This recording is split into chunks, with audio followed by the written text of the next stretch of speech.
to climb up the hill of betterment, only to repeatedly trip and tumble down to the fiery pit of failure.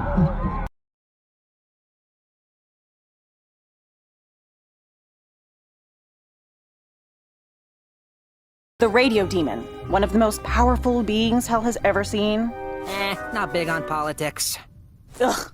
Decades ago, manifested in hell, seemingly overnight, he began to topple overlords who had been dominant for centuries. That kind of raw power had never been harnessed by a mortal soul before. Then, he broadcast his carnage all throughout hell, just so everyone could witness his ability. Sinners started calling him the Radio Demon. As lazy as that is. Many have speculated what unimaginable force enabled him to rival our world's most ancient and destructive evils. But one thing's for sure.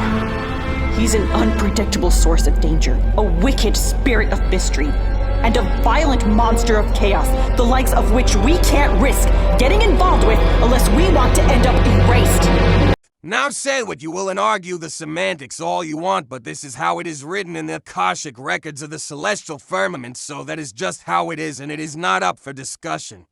Which reminds me, God had a message he wanted me to make clear without any misinterpretation.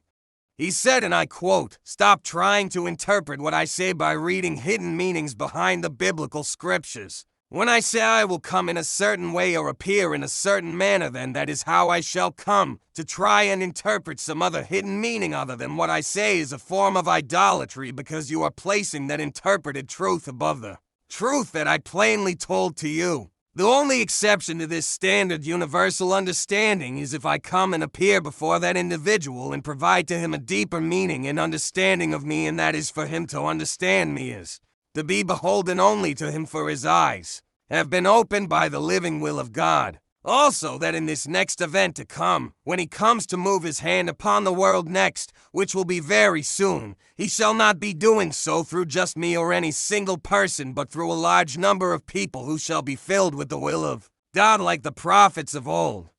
So keep a weathered eye on events to come, for when he comes next, a majority of the world shall be as I was when I stood against Putin when this conflict began." This, my fiendish kids and kiddies, is a tale of the underworld legend known as Hades. Not many tales were ever told of this Greek character, so let us broaden our minds upon the horizon of one of the oldest love stories in the Greek religion, the tale of Hades and Persephone. Now I have heard some of the stories going around about how Zeus and Poseidon used to take the form of animals and sleep around with women, taking what they wanted and even raping one woman in the tale of Medusa. I am going to be brief with this tasteless attack on my bloodline. Rape is not a method through which they can conceive a child through.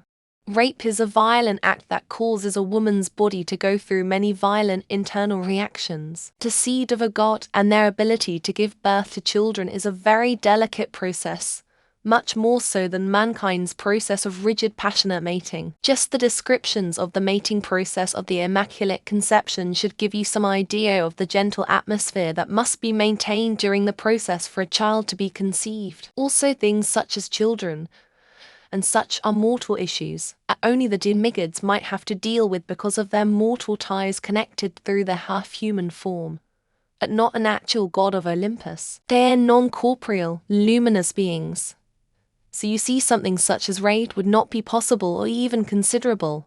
Now let us take a look into the tale of this historic figure who is both a mixture of legend and myth. As I was speaking with she who is called the Bride of Heaven, whoso drinks from the same cup as I do, who has become to me in comparison as Persephone had become to Hades, a symbol and object that broke the curse of the beast and softened my heart, fulfilling God's words that he had been saying to me to be patient, and that soon my loneliness would be over, for one shall be coming to soothe my need for company that was left by the loss of Lilith. So we part now in this life, as we have done many times and many lives before this. I shall not turn my back to her and shall still be there when needed. Lilith left a gaping hole in my heart that caused the seed of evil that tainted the very heavens with sin in its wake. It drove me, the vessel himself, to go to extreme lengths in order to try and end the feeling of loss I experienced. Limits that shook the very nations themselves as I rose to become the one of prophecy, Micheal, who stood before the armies of the great nations seeking to seize control of the world. The red dragon. And I did lay hold that old dragon, and did cast him down from their seats of power, shattered the iron-fisted fear they held over their people, and greatly wounded the power and might of that old dragon. That my days of killing as a soldier are behind me. So instead of taking one of their leaders' life, I applied the wisdom of the Son of Man, and sought to save his soul from the path of destruction he was set upon. I almost won, almost, yet there was an evil burning within his heart that was not his own. I had to remember that the Leviathan, the shadow demon of Lech, and that I fought back in 2020 during the solstice, and the alignment broke the seals holding him there, had fallen into the region of Russia when he fell. I would have destroyed him, but he still had a role and purpose in God's grand design. And so I stayed my hand from slaying the fourth horseman, though they questioned and believed that they had created him without the Lord's knowledge. They failed to realize where the inspiration for such endeavors came from in the first place. And if you were trying to stop yourself from making a great error, would it be not safer to do so by your own hand? Think about that. The ambrosia that Persephone would bring to him when she visits is your complete, unbiased trust and love for me that no other can offer. Your schedule of being able to come to see me can be seen as the time when she was allowed to enter Hades for a time. And it's set like that because she tasted of the fruit in the underworld that she was forbidden to eat of. And it's all hinged on rules that Zeus placed over you, trying to tell you what to and not to do. Then one night he met her in the forest, stricken by her beauty. He descended from the night on his chariot to converse with the wood nymph. Though frightened at first, she was also love-struck by his stature, that was like that of great knight or champion. Clad in his cloak of darkness, that flowed behind his chariot, as he rode across the night sky, chasing after the dawn as he had done for eons. But she could not show it. Hades found himself stumbling for words as he tried to strike up a conversation, but it only came out sounding like nonsense. Before he could try to correct himself, Persephone looked up and said, "It is quite beautiful out tonight. Don't the stars seem like they are shining brighter than most nights?" It was a show of affection by saving him from having to feel any further embarrassed by showing him she found him interesting too.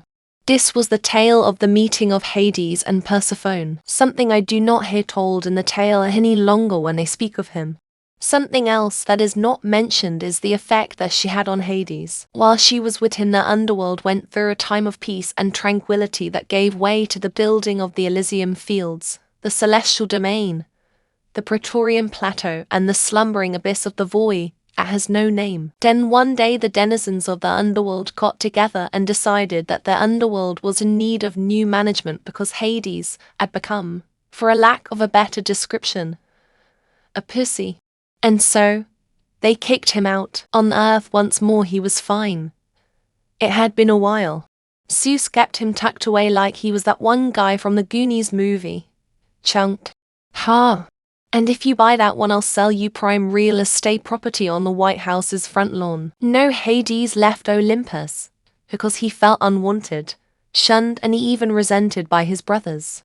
Though the other gods were born into their celestial roles, Hades was different. He was what you would call a child of prophecy, one who was born with a specific intent and design purpose to fulfill in his life. The gods were upon Olympus because they were the gods.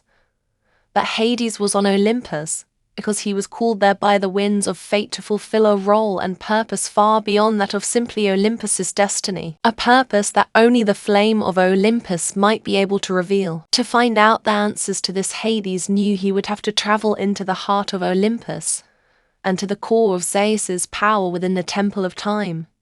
Hidden beneath the surface of the mountain, there he shall find a mural etched in paint dye made by the villagers at the bottom of the mountain. At first led the Olympians to Mount Olympus. The people there believed in a Gordian spirit whom they say was sent to help the Olympians and brought to them great gifts of healing. And it was said that this being would transform into the form of a man through the process of mortal birth, and these children would grow up to become great defenders and heroes of their people. These children of prophecy would also come here to this place within the mountain, and they each would paint the image within their mind that this being would set, so that they could never forget it, and were compelled to draw the image that was held within their mind. Together the images would play out the details of Hades' purpose to which he was called to Olympus for. With it was this message embedded in every one of the murals, the words "he must win," written upon each image that depicted what seemed like a champion or high-ranking soldier of some type, as each image is different in its details, but not the scene being depicted in the picture. In one mural the champion was seen standing with his sword wreathed in flames, with the innocent protected behind his wings. The wicked lay defeated at his feet, and the many rulers of the world are standing in archways in various spots all over the painting, holding their sword in the same fashion above their head as a show of being allied with his cause. In the next mural, the center image is that of some nightmarish sign of evil standing on top of a mountain of bones, with the rulers now replaced with hooded monks with swords held over their heads. Yet, still those same words, "he must win." On the third mural was the image most horrifying. There at the base of the warrior's feet lay a pile of bodies that were once the Olympians themselves, and there beneath the foot of the warrior was Hades' face. In the background the place of the rulers had been taken up by the children of the gods, each with a chalice filled with what looked like blood in them.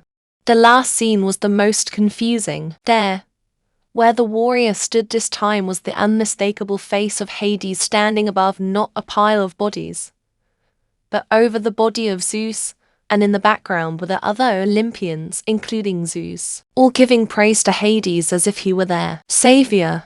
The children of this being there incarnated from says that these are the paths of destiny, an ultimate outcome that lay awaiting the one they call Micheal, the warrior of the light, and his paths of fate. And it is Hades chose as to which one shall be chosen for Micheal to walk by his choice of reaction to these images. The inscription ends with the instructions for Hades to pick up the little book that rests in the center of the temple. That it is a book written by those who are dead, so only those who are dead may see it. Once he found the book, he opened it, and there was a short epitaph that said, "In the living realm it seemed as though there was nothing there, but with the eyes of the spirits are these things revealed." This was a test of wisdom, for I am sure you did not see this coming. Then suddenly the book lit up like 100 lights as the very rays seemed to reach out and grab Hades as it dragged him into the book. And then all went silent. Welcome to my world, bitch. Hades had been called to do the Lord's work, so he cannot take your call at this time.